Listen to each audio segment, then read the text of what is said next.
Thank you, everybody, for tuning in into another episode of the Mission Brain podcast. I'm your host, Ali Hassan Ahmed, live right from Karachi, Pakistan. And we have a very special guest today and on a very special episode. Why is this a special episode?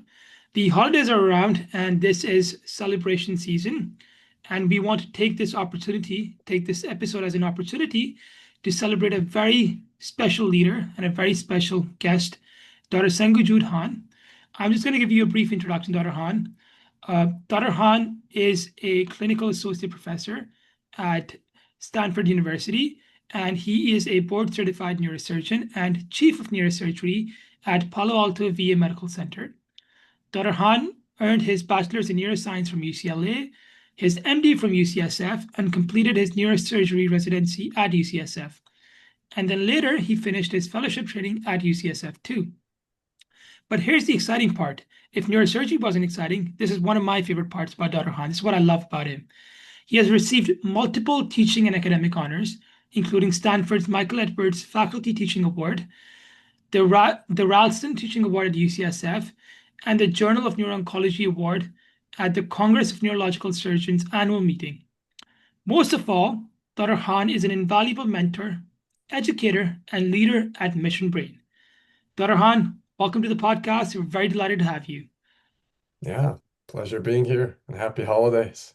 Thank you very much. So we're just going to dive in to the questions. And as we're progressing into the next year, I think the big question that everybody has is, what takes it to become a global neurosurgeon in 2026? Mm, yeah.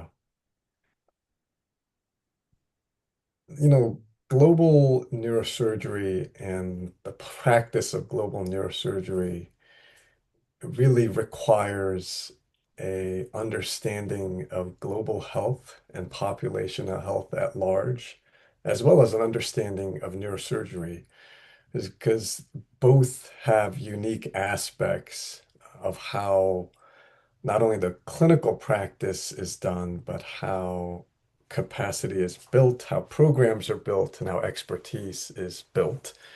And it's really at the intersection of both of those where unique aspects of both come into play, which does make for a unique practice environment, as well as academic environment and being able to bring on partners as well as build partnerships across cultures, across borders, and across institutions as well. So it reminds me a little bit of when we think about how do you teach neurosurgery, regardless of the setting. One of the concepts that have really resonated with me is this idea of pedagogical content knowledge. And one of the analogies which I stumbled upon actually over the holidays last year around baking cookies is that if you know how to teach and you know neurosurgery, I think many times people assume you know how to teach neurosurgery. But that's not always the case. And the analogy that I made and came up with was baking cookies with my kids last holidays. If you think about sugar cookies, it's just flour and sugar, right? And if you have flour and you have sugar, in this case, you have the teaching knowledge as well as the content knowledge, which is the whatever subject matter there is, like neurosurgery.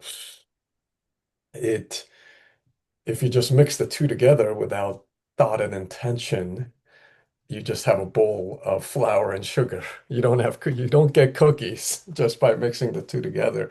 It's really about the intersectionality of the two. And so I think similarly, how one has it to be intentional about the combination of two expertises between teaching and neurosurgery. Similarly, the intersection of global health and neurosurgery and then intentional mixing of the two is what it takes in this age to become a leader in global neurosurgery. Amazing. Dr. Han, I just love that response, and I'm just going to take it from there. Good. Um, I love the analogy, but more than that, I love the word that he used, intersectionality. And I'm going to ask you a follow-up question on that. Mm. You talk about having flour and having sugar, and then turning them into cookies. And then you also talk about this neurosurgical teaching that we have, and also providing those knowledge to where it's needed. We know you worked closely with the Mission Brain Sierra Leone project, and you were key in building Sierra Leone's first neurosurgeon. And I understand if you were to take that analogy forward, it is a place where you may more often than not be able to find those key ingredients that you need to make your neurosurgical cookies. Let's just call them that. So maybe in Sierra Leone, you sometimes may not never have the sugar or maybe the flour. So how did you end up making those neurosurgical cookies in Sierra Leone in West Africa? The, I think if as we take a step back, it's actually already been a partnership 3 years plus in the making. And after two of our trips out, as we look back, we realize what progress we've made. But at the same time, with the transition and the flipping of the calendar, it's always an opportunity for us to look back and look forward as well. And as we look forward, we still realize there's quite a bit of work to be done. Now, as far as the partnership goes, I feel just to take a step back and say I feel a little bit awkward about kind of putting the spotlight on me because I really think that the spotlight should be on the local partners who really was the catalyst and the energizing force. Dr. Sonia Spencer, I have to give credit for in her role, who's the essentially the dean of the University of Sierra Leone Medical School, as well as Dr. Kamara, who was the first trained neurosurgeon who's starting the practice. Without them, I think a lot of the momentum would not have taken us to the progress that we've made so far. So, with that caveat, I think when we work with partners as we build the relationships and meet the people and really engage them in these earlier conversations as we were getting the endeavor getting going and just building momentum, I think it's important to recognize where there are folks who really have the motivation and have the tools and understand the local context to be able to press the right levers, make the other connections in order to get the momentum, continue to move the momentum forward. And it was very clear meeting those two partners that they were the key pieces. And uh, very often than not, as the more and more I do global health work and meet partners who, in different settings, particularly resource denied settings, there's some incredible people out there in some way. And the the energy and the activation energy it must have required to say we have to change this kind of work within the context and be savvy enough to understand what the barriers are that exist and preempt those things and then reach out to global partners for assistance at the right time for the right places, right? I think that's where that insight and really the key comes in. And so I, I think between Dr. Spencer and Dr. Kamarat, they really found the right partners at the right time to ask for help in the right places. And I don't mean regionally, but the right places in which to build that capacity. And yeah, and we can go into more details of the historical of how things developed, but that's where, getting back to your original question is one of the advices that I give to folks who are starting in their global health, and one of the advices I was given was look for those movers and shakers in your local partners because invariably there will be some folks. And when you find them, you have to champion them. You have to champion them like hell. And I think that's where a lot of movement happens. And you give them the platforms and you give them the resources to be able to make the changes. Fantastic. And I believe the impact in Sierra Leone is unprecedented. And Dr. Han, you rightly identified key local partners like Dr. Spencer, like Dr. Kamara, who are important at the right time to provide the activation energy to make that impact. But within those key partners, there's another key partner, which is the leader, which is the educator, which is the mentor, like yourself. How what do you think it takes to be that key piece? Because at the end of the day, it's that leader, that mentor that brings all of these local partners, all of these catalysts to come together and bring that activation energy that you mentioned. What do you think in the modern day takes to become that mentor? Yeah, and I think that probably gets back to the original question is being able to contextualize both, any kind of partnership, uh, particularly in the global neurosurgery space, being able to contextualize that within the context of global health, within the context of the local context of the public health and the Ministry of Health, as well as contextualize the effort within the greater context of neurosurgery and how neurosurgery capacity gets built in what sequence of steps and what kinds of pathology to start tackling and how do you start delivering neurosurgical care, particularly as you scale up the resources. The and a lot of the work, I feel like, in the neurosurgical global health practitioners that are out there, I have benefited tremendously from. I almost feel like the second generation, if you kind of look back, they're actually the folks generation above, um, who really challenged the global health and the global surgical community to one, start thinking about neurosurgery and then the other is to really bring a global health lens to global neurosurgery. And a lot of the work that, in partnering with WFNS really mapped out, how do you start building out neurosurgery capacity where previously there was none? And what are the, the types of cases that you want to start being able to take care of at the first tier and then as that gets set up, how do you think about moving to the next tier and then to the next tier? And so there's been some great work done and described and this general blueprint that's been laid out.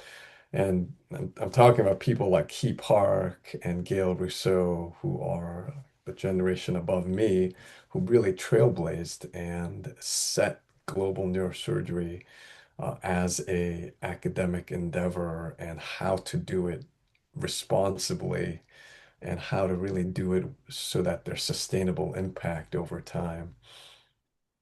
Fantastic, amazing. Uh, Dr. you mentioned this generation above who provided or shaped or were the trailblazer. You mentioned Dr. Key Park, you mentioned Dr. Gil Rousseau, who were trailblazers in this field. And as you said, in neurosurgery, it's important to look back and look forward. So we want to just look back and ask you this question. What events or which people brought that lens of global neurosurgery in your early training life and in your early medical career to you for you to become this global neurosurgery leader that you are today? Yeah, there are many. And, as I mentioned, Dr. Park has been a great influence for me and a great mentor for me. Although, we haven't had the opportunity to work directly together, but he was also the one that connected me to the Sierra Leone effort and really gave me some great advice about what our roles should be and how to meet the local partners where they're at. And his he's also been so generous with his time throughout the whole process of mentoring me and kind of guiding our partnership and relationships with the ministry at Sierra Leone and beyond as well. And so there's that global health context, and he, it's also fascinating because he, was one of his mentor slash partners, who's a legend in global health, Paul Farmer, through Harvard. He's left such a profound impact on so many people in the global health arena that cuts across really any discipline, including the surgical disciplines. And kind of towards the tail end of his career, he wrote a great piece about how surgical care is the neglected stepchild of global health. And that was also around the time that the Lancet paper came out through the Harvard's program for global and social change. Uh, and that really was the point at which I feel like looking back started the momentum and gave the energy also to global neurosurgery as a movement. And so and many of us who do global health still think back, on Paul Farmer's teachings and his approach. And he had such a clarity about, and that really sliced through so many of the complexities and some oftentimes some paradoxes of global health, right? Which is both a personal care for the patients that are in front of you, but the uh, as well as the population level. So there's this great, I don't even know if this is a true story or not. It's almost become a myth at this point. There's this question that gets posed as an ethical dilemma. If you had $1 million and you could, which is not a lot of money in this day and age, maybe if you had $1 billion, let's say, and you could cure cancer or you could vaccinate 1 million kids, right? What would you pick? Right. And it is an ethical dilemma, all Yeah, right. Um, and apparently, when somebody posed this to Paul Farmer, he said, "That's bullshit. We should be able to do both. There's no reason you're asking the wrong questions. yeah. If that's the question you're asking, we should absolutely be able to do both." Yeah. And so that's what I mean by as a clarity of an ideal, and he really challenged the system and taught us to ask those deeper level questions. Uh, I so think, yeah, sorry, go yeah, ahead.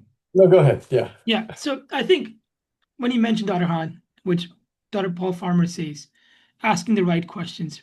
And I just want to link it back to what you said, contextualize things. So asking the right questions when you've contextualized issues as well. And I feel like that is very important in the next generation of global leaders. So when we talk about it, when we think about the next generation, we think of I am myself a part of the next generation. I see of my peers at Mission Brain. I think of Rishi, I think of Isa, I think of Diana, all these people. And when I think of our role in global neurosurgery or global health, the first thing that comes to my mind, I don't know if you're aware of it, Mission Brain's NeuroCamp program. What we do is we go out and teach neuroscience to kids from middle school to high school. And we're currently based in across 10 countries in different regions, and we're trying to build equity in neurosurgical education. And we take a lot from global leaders like yourself. And I had this when I told my NeuroCamp team that I'm interviewing Dr. Han, there was this popular question that asked him, what can we do better to teach these kids? Because you've had such a strong influence on us that we want to take the next step after Dr. Park, after Dr. Paul Farmer, after Dr. Seunggu Jude Han. What's the next generation of global neurosurgery leaders got to do? Mm, yeah. I, it's great to see. First of all, I'm not sure my name belongs in the list of three of those, Right, but you're being very humble. but uh, just the fact that the program exists across the countries, I think already something to be celebrated. And that already is a step towards equity in education, right? And the, what I really also must celebrate Mission Brain's leadership and efforts is the momentum with which the organization's been able to lean into supporting the younger trainees coming through, certainly across the globe in areas in which perhaps the opportunities for neurosurgical mentorship has been harder to access, right? And so I think recognizing that already is a step in the right direction. And even, the question of equity, I think gets used a lot. And this is one of those kind of clarity as an ideal pieces, which to me is actually fairly simple, is equity is not equality, right? Equity is about supporting folks more who traditionally have not had access to the opportunity, right? So it's a preferential option for the folks who have been underprivileged historically. And so we should be putting in more resources. We should be putting in more attention and mentorship over folks in settings in which who have not had traditional opportunities. Amazing, amazing. I just want to follow up on that. Dr. Han, you mentioned having institutions like Mission Brain who provide this platform that builds equity, and then having this opportunity to take a platform, take an institution, take an organization, and train and educate the next generation of neurosurgical or global health leaders. So, and a lot of our audience is Mission Brain members and Mission Brain followers.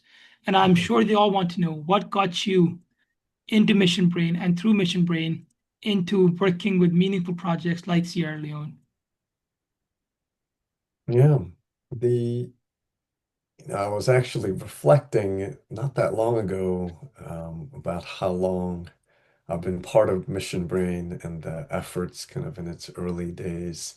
And I realized it was actually a long time. Somebody asked me during one of our board meetings how long I've been with Mission Brain. And I originally got connected through the efforts, I want to say before it became a nonprofit, before the name even Mission Brain became part of the organization. And it was a fairly early effort between Alfredo Quinones and Mike Lawton and April.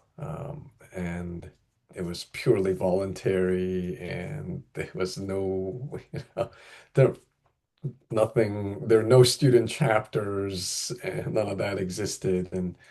Uh, and so it was probably the second site partner in Guadalajara that they were beginning to go to.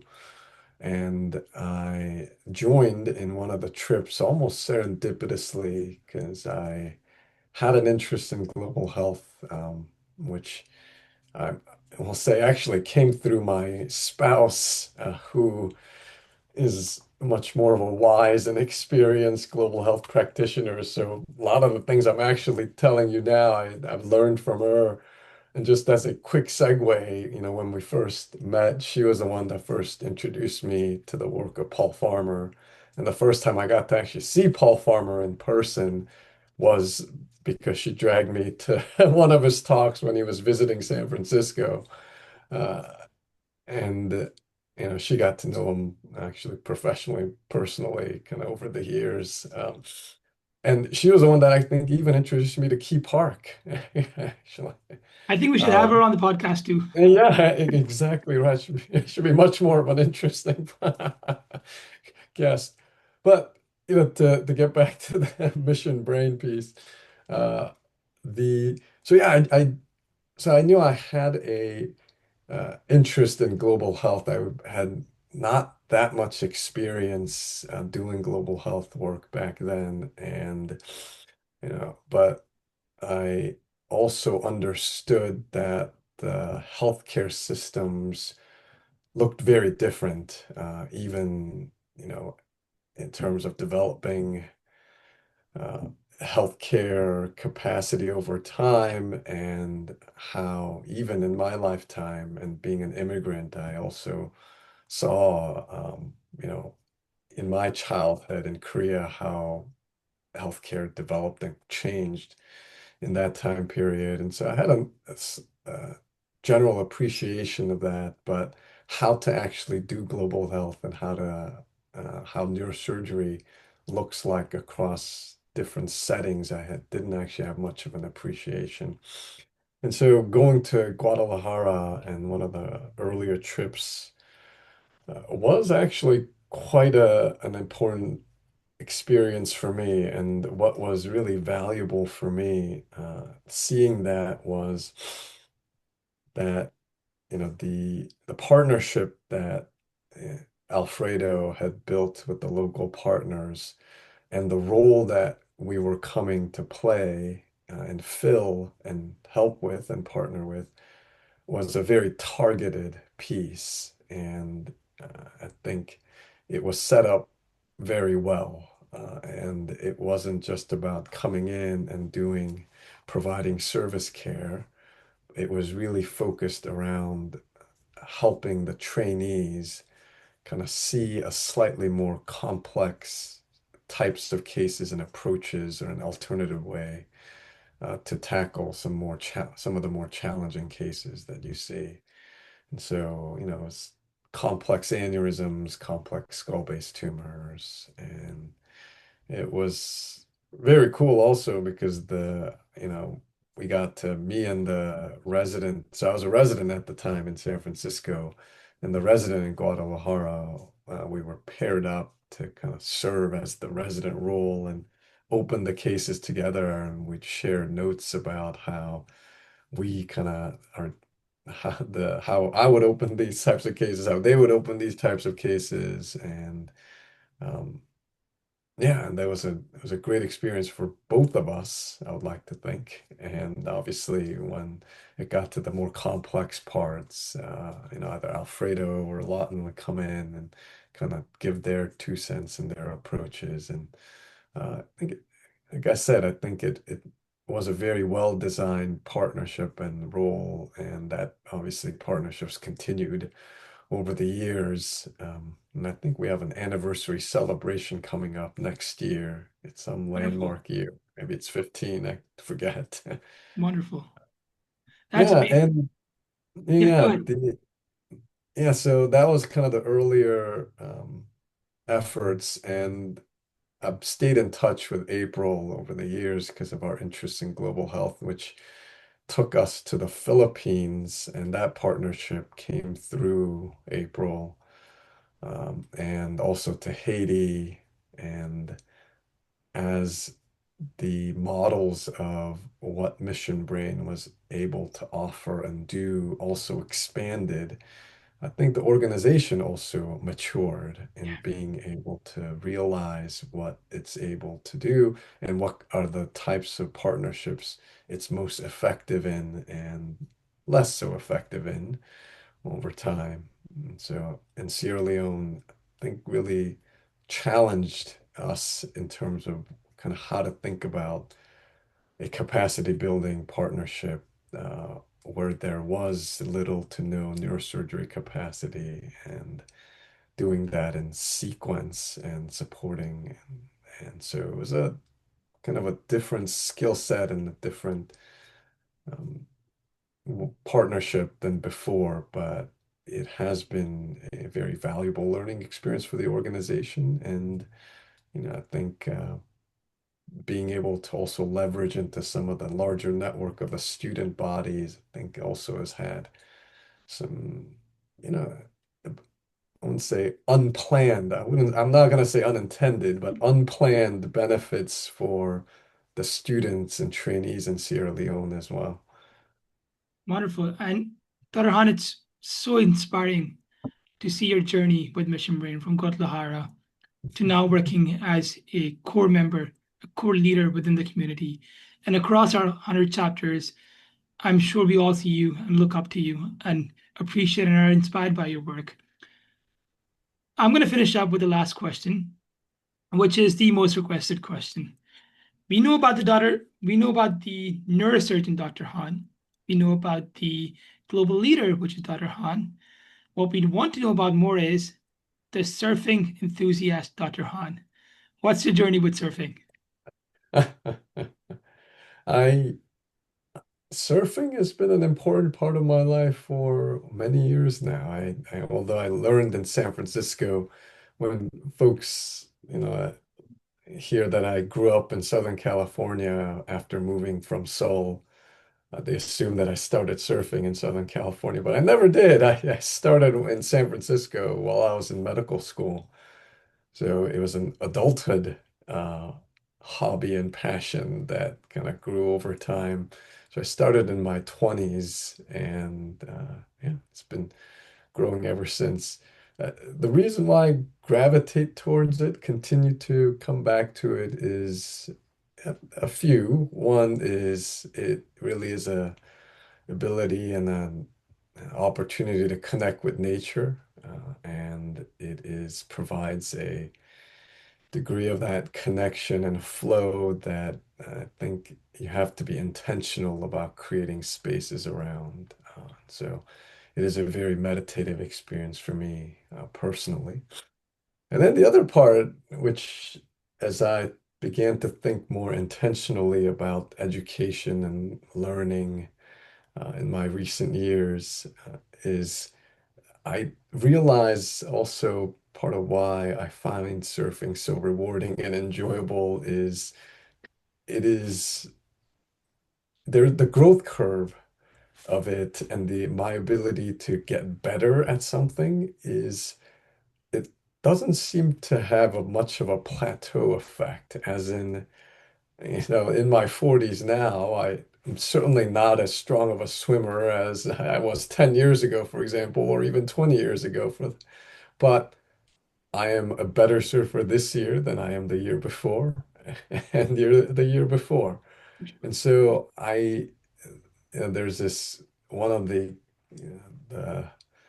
one of the learning theories, one of the more popular learning theories from Ryan and Deci talks about how do you motivate people, right? And one of them is the sense of mastery or competence, as in if you feel yourself getting better at something, it is an incredibly rewarding experience and people will keep coming back to it. And I feel like there are some hobbies which unfortunately you get good at it and then you stagnate for a number of years. I think those are the hobbies that are hard to maintain and continue. But for things that allow you to notice your improvement kind of throughout the course of your life, I think those are the ones that really hook people and grab people. And the other kind of nice little tidbit is these little hobbies that we have, I think is also an avenue to be able to connect with people. So as a little tidbit, I actually surfed in Sierra Leone the first time we were there and got to hang out with the guys who actually ran this little surf shack and brought our local sticker of our surf shop. And apparently they had this wall where they had stickers from kind of different places people have visited, and we added ours to the wall and got to hang out with some of the local boys who were surfing at the same time. Amazing. Fantastic. That's wonderful. Dr. Han, thank you so much for being Mhm. such an incredible guest. Thank you so much for giving us your invaluable time. It was a lovely episode. I loved interviewing you. I hope you had fun too. And I just want to thank you with a lot of gratitude for all that you do for Mission Brain and for all that you do for global neurosurgery. This is going to be it. This is to be it for the episode. Happy holidays to everyone. And to our viewers who are in medical school, there's two key points I want you to take away. It's never too late to take up global neurosurgery, and you still have time to take up surfing. You can still be a surfer if you're in medical school. Thank you so much, Dr. Han, and we hope to see you soon.